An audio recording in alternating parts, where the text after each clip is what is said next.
Hi മക്കളെ, നമസ്കാരം. +1 മലയാളത്തിലെ കാവ്യകലയെക്കുറിച്ചുള്ള ചില നിരീക്ഷണങ്ങൾ എന്ന പാഠഭാഗം കുറഞ്ഞ സമയം കൊണ്ട് സംഗ്രഹവും ചോദ്യോത്തരങ്ങളും പരിശോധിച്ച് നമുക്ക് എന്ത് ചെയ്യാം, ഒന്ന് സെറ്റാക്കിയേക്കാം. മക്കൾ എന്ത് ചെയ്യുക, കൂടെ നിൽക്കുക. ഓക്കെ, പാഠസംഗ്രഹം. മലയാളത്തിലെ പ്രമുഖ മനോവിജ്ഞാനീയ നിരൂപകനും പ്രഭാഷകനുമാണ് ശ്രീ MN വിജയൻ. മനഃശാസ്ത്രം, തത്വശാസ്ത്രം, സാമൂഹിക ശാസ്ത്രം എന്നിവ സാഹിത്യ നിരൂപണത്തിലും സാമൂഹിക വിമർശനത്തിലും പ്രയോഗിച്ചു. നിരൂപണത്തിൽ പുതിയൊരു അപഗ്രഥന രീതി സൃഷ്ടിച്ചു. ചിതയിലെ വെളിച്ചം, ശീർഷാസനം, വാക്കും മനസ്സും തുടങ്ങിയവ പ്രധാന കൃതികൾ. കവിതാ നിരൂപണത്തെക്കുറിച്ചും പാരായണത്തെക്കുറിച്ചുമുള്ള പഴയ ധാരണകൾ പൊളിച്ചെഴുതുന്ന ലേഖനമാണ് പാഠഭാഗം. മാറിയ കാലത്ത്, ഇന്നത്തെ കാലഘട്ടത്തിൽ കവിതകൾ വായിക്കേണ്ടത് പുതിയ ഉൾക്കാഴ്ചയോടെയാവണം എന്ന് ലേഖകൻ പറയുന്നു. കവിതയിൽ ആവിഷ്കരിച്ചിരിക്കുന്ന പദങ്ങളും സന്ദർഭങ്ങളും അതത് കാലത്തെ സാമൂഹിക അന്തരീക്ഷവുമായി ബന്ധപ്പെട്ടിരിക്കുന്നു. പദങ്ങളുടെ നൃത്തമാണ് കവിത. അർത്ഥഗർഭമായി വാക്കുകളെ കൊണ്ട് നൃത്തം ചെയ്യിക്കലാണ് കവിത. പദങ്ങളുടെ നൃത്തമാണ് കവിത.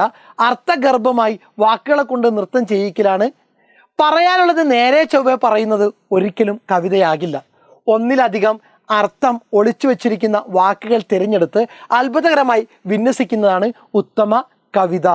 ഓർത്തു വെക്കുക.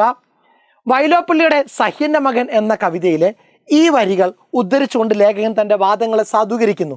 കേറ്റി എഴുന്നള്ളിച്ച ആനയുടെ മദം പൊട്ടി എന്ന ആശയം പ്രകാശിപ്പിക്കാൻ കവി സ്വീകരിച്ചിരിക്കുന്ന പദങ്ങളെ വിശകലനം ചെയ്യാം. ദേവൻ പെരുമാറുന്ന മസ്തകം ഫ്രോയിഡിൻ്റെ സൂപ്പർ ഈഗോയെ ഓർമ്മിപ്പിക്കുന്നു. കാതിൽ പിശാചുക്കൾ മന്ത്രിക്കുന്നത് ഉൽപ്പത്തി കഥയിലെ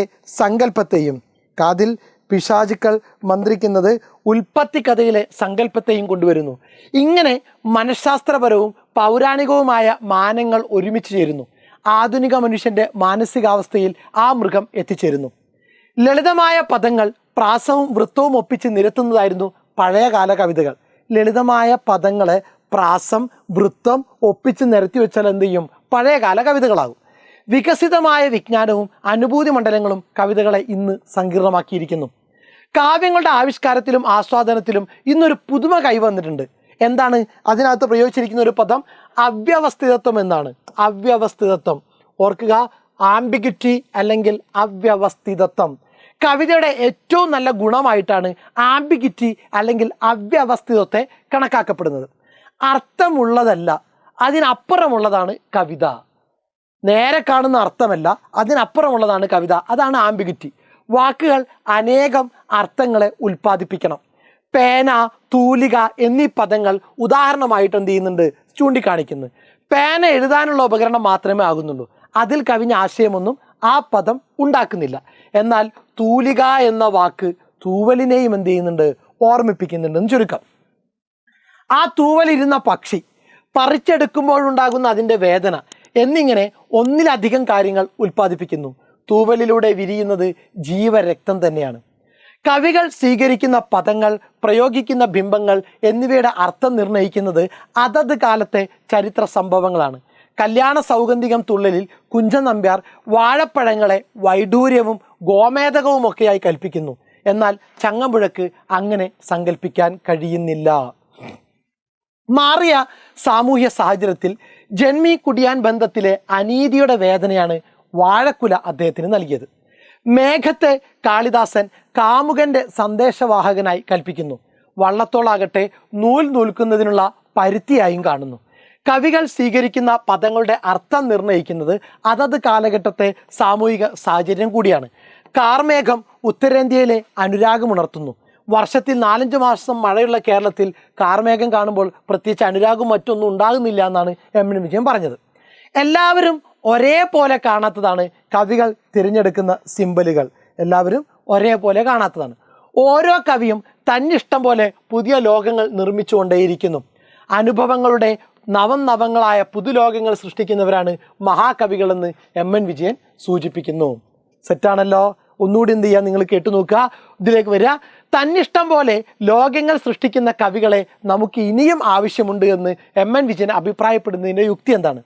സാധാരണ കാഴ്ചകളെ അസാധാരണമായി കാണുകയും ആവിഷ്കരിക്കുകയും ചെയ്യുന്നവരാണ് കവികൾ. അവർ നമ്മുടെ അനുഭവങ്ങളിൽ പുതുതായി ചിലത് കൂട്ടിച്ചേർക്കുന്നു. അതിരുകളില്ലാത്ത അനുഭവങ്ങളുടെ ഒരു ലോകമാണ് സാഹിത്യകൃതികളിലൂടെ വായനക്കാരന് കിട്ടുന്നത്. തങ്ങളുടെ പ്രതിഭ കൊണ്ട് കവികൾ പുതുലോകങ്ങൾ സൃഷ്ടിക്കുന്നു. ആനന്ദവർദ്ധനൻ ധ്വന്യാലോകത്തിൽ പറയും പോലെ അനന്തമായ കാവ്യലോകത്തിൻ്റെ സൃഷ്ടാവ് കവിയാണ്. അങ്ങനെ പുതിയ ലോകങ്ങൾ തന്നിഷ്ടം പോലെ സൃഷ്ടിച്ച് വായനക്കാരന് പുതിയ അനുഭവങ്ങളുടെ ലോകം തുറന്നു തരാൻ കഴിയുന്ന കവികൾ ഇനിയും നമുക്ക് ആവശ്യമാണെന്ന് MN വിജയൻ സമർത്ഥിക്കുന്നു. സെറ്റാണല്ലോ. Then next question. പണ്ടത്തെ കവിത പദങ്ങളുടെ ലളിത നൃത്തമായിരിക്കാം. ഇന്നത് പുതിയ വിജ്ഞാന ചക്രവാളങ്ങളുടെയും അനുഭവ മണ്ഡലങ്ങളുടെയും വികാസത്താൽ സങ്കീർണമായി തീർന്നിരിക്കുന്നു. ഈ അഭിപ്രായത്തിൻ്റെ സാധുത കണ്ടെത്തി കുറിപ്പ് തയ്യാറാക്കുക. കവിതാ നിരൂപണത്തെക്കുറിച്ചും ആസ്വാദനത്തെക്കുറിച്ചുമുള്ള പഴയ ധാരണകളെ പൊളിച്ചെഴുതുന്ന ലേഖനമാണ് MN വിജയൻ്റെ കാവ്യകലയെക്കുറിച്ച് ചില നിരീക്ഷണങ്ങൾ. കവിതയിൽ ആവിഷ്കരിക്കുന്ന സന്ദർഭത്തിൻ്റെയും പ്രതീകത്തിൻ്റെയും അർത്ഥം അതത് കാലഘട്ടവുമായി ബന്ധപ്പെട്ട് വ്യത്യസ്തമായിരിക്കും. വാക്കുകൾക്ക് കേവലമായ അർത്ഥമല്ല കവിതയിലുള്ളത്, അർത്ഥത്തിനപ്പുറത്തെ അർത്ഥമുള്ളവയാണ് കവിതയിലെ പദങ്ങൾ. വൈലോപ്പിള്ളിയുടെ സഹ്യൻ്റെ മകൻ എന്ന കവിതയിലെ പൊൽ തിടമ്പേറി ദേവൻ മന്ത്രിപ്പൂർ പിശാചുക്കൾ എന്ന വരികൾ ഉദ്ധരിച്ച് MN വിജയൻ അത് വിശദമാക്കുന്നു. കേറ്റി എഴുന്നള്ളിച്ച ആനയുടെ മതം പൊട്ടി എന്ന് പറയുന്നതിന് തിടമ്പേറ്റുന്ന മസ്തകം ഫ്രോയിഡിയൻ മനഃശാസ്ത്രത്തിലെ സൂപ്പർ ഈഗോയെയും പിശാചുക്കൾ മന്ത്രിക്കുന്നത് ബൈബിൾ ഉൽപ്പത്തി കഥയിലെ സർപ്പത്തിനെയും ഓർമ്മിപ്പിക്കുന്നു. ആന എന്ന മൃഗത്തിൽ ആധുനിക മനുഷ്യൻ്റെ മാനസികാവസ്ഥ കണ്ടെത്താൻ വ്യത്യസ്തമായ വായനയിലൂടെ വായനക്കാരന് സാധിക്കുന്നു. ഇങ്ങനെ കേവല അർത്ഥങ്ങൾക്ക് അപ്പുറത്താണ് ആധുനിക കവിതകൾ നൽകുന്ന സൂചിതാർത്ഥങ്ങൾ. സാമൂഹിക സന്ദർഭങ്ങളാണ് കാവ്യങ്ങളിലെ പദങ്ങൾക്ക് അർത്ഥം നിർണ്ണയിക്കുന്നത്. അനുദിനം വികസിക്കുന്ന വിജ്ഞാന മണ്ഡലങ്ങളും അനുഭൂതി മണ്ഡലങ്ങളും ആധുനിക ജീവിതത്തെ സങ്കീർണമാക്കുന്നു. അത് കവിതയിലും പ്രതിഫലിക്കും. ജീവിതം ലളിതമായിരുന്ന പഴയ കാലത്ത് കവിതയും ലളിതമായിരുന്നു. ഇന്ന് സരസമായ വായനക്കപ്പുറം സങ്കീർണമായ ആധുനിക ലോകത്തിൻ്റെ അനുഭവങ്ങൾ ഉൾക്കൊള്ളുന്ന ബഹുവർത്ത സാധ്യതയുള്ള ഒന്നായി കവിത മാറിക്കഴിഞ്ഞു. ഓക്കെ, സെറ്റാണല്ലോ. 2 തവണ കേട്ടു നോക്കുക, സെറ്റാക്കി വെച്ചേക്കാം. Okay, thank you.